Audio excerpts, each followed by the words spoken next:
Five star അല്ലെ? എന്റെ പൊന്നു ഒന്നും പറയാനല്ലേ, ഇങ്ങനെയൊക്കെ കണ്ടേ പേടിച്ച് മരിച്ചില്ലാതേ ഉള്ളൂ. രാത്രി പടത്തിന് പോണ്ട, ചത്തുപോകും. വെറുതെ ഒരു രാത്രി റിലീസ് ചെയ്തു.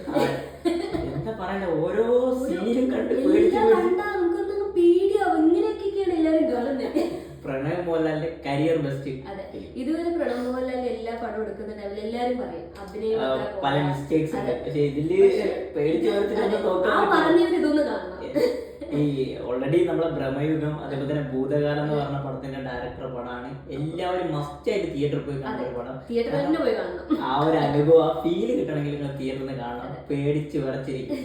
പിന്നെ പ്രണവ് മോഹൻലാൽ എടുക്കുന്ന ടൈമില് അത്യാവശ്യം ഗംഭീരമായിട്ട് പെർഫോം ചെയ്തിട്ടുണ്ട്.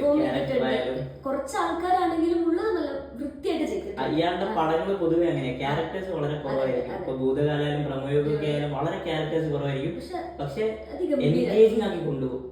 എങ്ങനെയാണ് ഒരു പെർഫെക്റ്റ് സിനിമ എടുക്കേണ്ടത്, അല്ലെങ്കിൽ എങ്ങനെ തിയേറ്ററിൽ നിന്ന് ആളുകളെ കൃത്യമായിട്ട് സിനിമയിലേക്ക് ഫോക്കസ് ചെയ്യിപ്പിക്കണമെന്ന് ഡയറക്ടർ, ആ ഒരു ഡയറക്ടർ ബ്രില്യൻസ് ഇതിനകത്ത് നമ്മൾ കണ്ടു.